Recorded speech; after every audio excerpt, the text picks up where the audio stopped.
Welcome back, guys. So I'll comment this code and we will do one more example with the IDs, names, and we can switch to XPath and CSS to talk about that.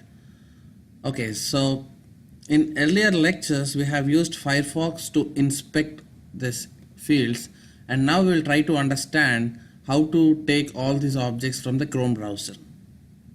Okay, it's very easy and same thing, no different. Salesforce.com. So let's go to this website and log in. Yeah, now so username and password, and you have different things, right? So let's try to identify that again. So you can simply right click, and if you want to identify it, you can say inspect. So this window opens for us, and when you are doing, it may open right side for you.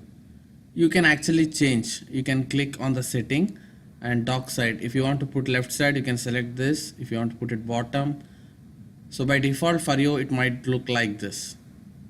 Okay, and by default you might see something like this. Just make sure you toggle device toolbar, because based upon the screen size, Chrome changes. It looks like a mobile if you just fit into the half screen. So you need to click this so that it displays in web page style only, and better to have it in the bottom for clear identifying the objects. So you can say like this. Okay, so if you see a different screen resolution, just click on this. It will come back to web view page. This one, toggle device toolbar, and you can set it using the dock side on the bottom or left side. All right, so again you have same inspect here. Go and inspect on username.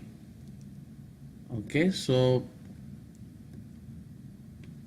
you see that highlighted again, and now this box have a class name, type, name, ID, everything. So it's up to you to select either ID or name or class name. Okay, but there is one misconception again. When you have a class name with spaces, Selenium will not accept it. It should have a without space only. Now here, if I want to choose my class name, you see that input space R4 space white space. So if you have spaces in your class name, you will get an error saying compound classes are not accepted.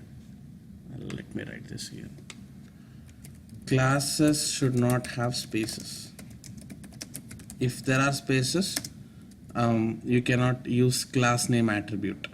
You can still use, but you can use with the help of XPath or CSS, which I'll be talking soon. But you cannot just directly use class name attribute. Okay, if you have any class name without any spaces, use that and you can successfully identify it. Classes should not have. This might be your interview question also, I guess. I heard that few students got asked this question. Compound classes cannot be accepted.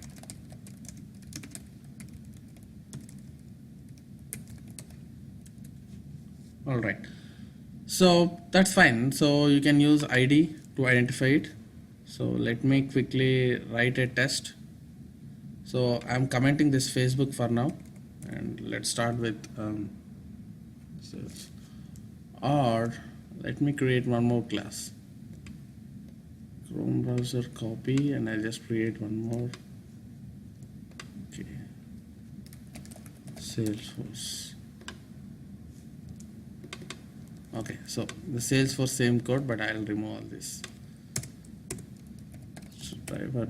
Because we should go back to that script again, right, for that login button identification using XPath. So that's the reason I don't want to override this again. Driver dot get. So what is this link? Login.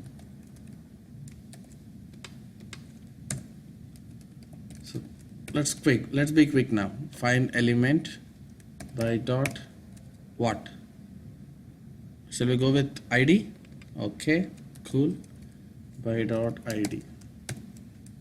Username dot Do you want to click or send keys? This is edit box, right? You need to send the keys. Hello, something like that. And the password. So by now you know how to handle edit boxes if they have ID attribute or name attribute or class attribute. In few hours you will also know how to handle anything with the help of XPath or CSS. So name equals to PW. Oh, looks good. 1 2 3 4 5 6. That's all.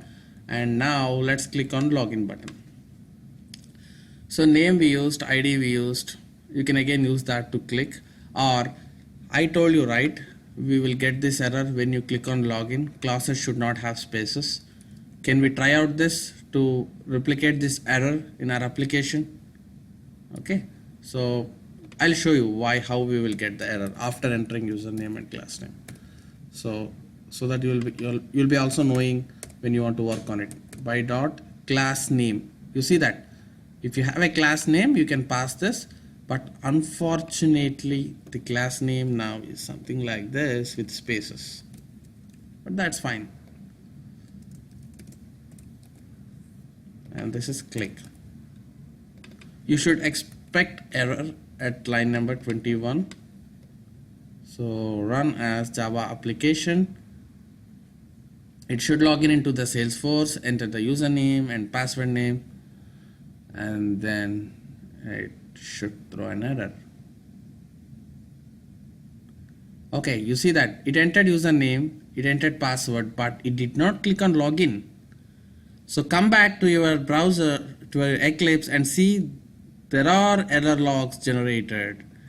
And you see here error message, invalid selector, compound class names not permitted. That's the error.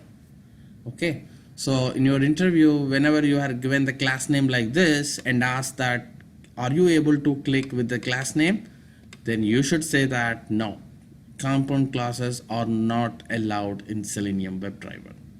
Okay, so that's the unique thing which you need to understand. We have already added this, right? Yeah. And so one more misconception I need to teach here, which is, so right now let's assume that, let me close the browser.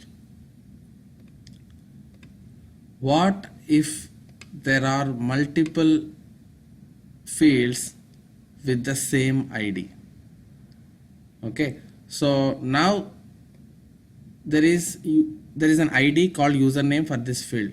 So there might be another field in this page which also have ID as username, or which also have name attribute or class name attribute as same. And if you ask to provide this ID and click, which element it clicks? Now let's assume that both have the same name attribute, which is PW. Right now, no, they are different, but still assume both have same edit fields, name attribute. So you given by dot name PW, but you are expecting to enter into this field. But which field it enters? When both objects are conflicted, Selenium confuses, right? In that case, it identifies the first one.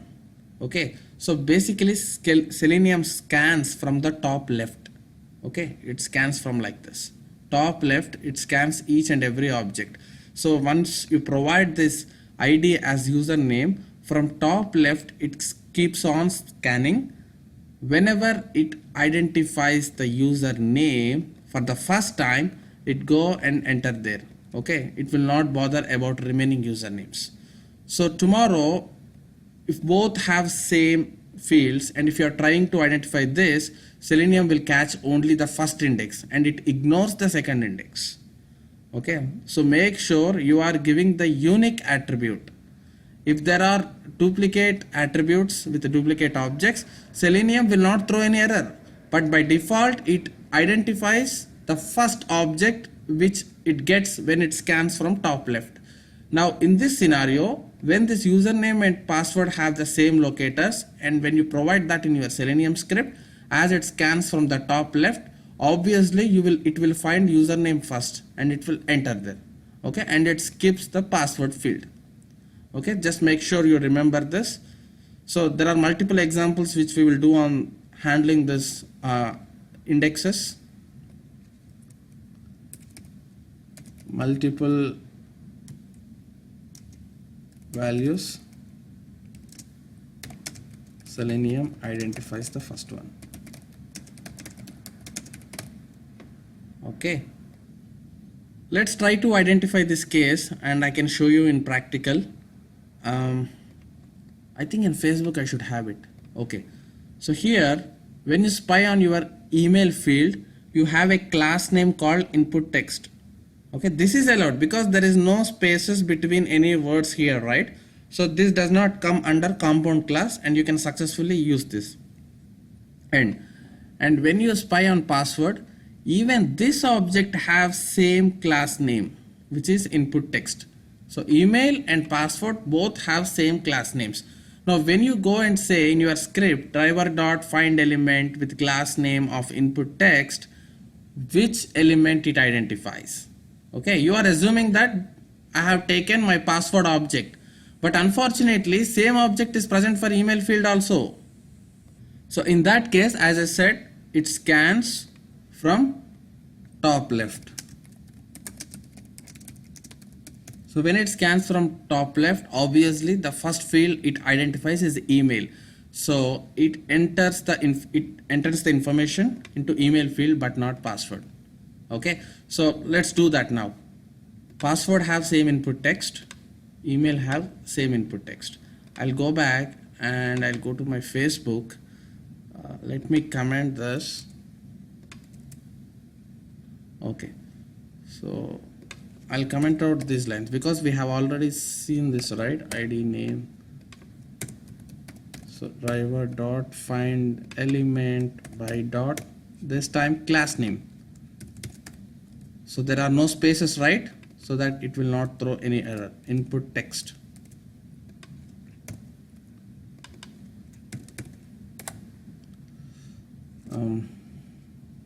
Anything.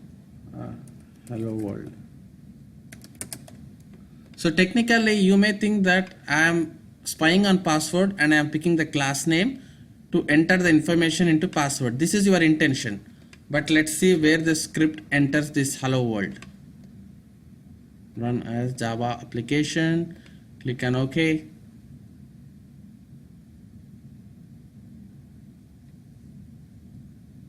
So Facebook got opened and you see that it entered in the email box but not the password. Okay, so that's the reason. It scans and whatever it gets the first element, it identifies it. But still there are workarounds where you will learn in the coming lectures, like you will take all the elements into list and you will travel through index to click on the second one. So that all you will learn in coming lectures. Just note down this important points like multiple values. When there are multiple values, how does Selenium identify? So this is the point in classes name. So here what all we covered now? We know how to deal with class name, ID, name and link text.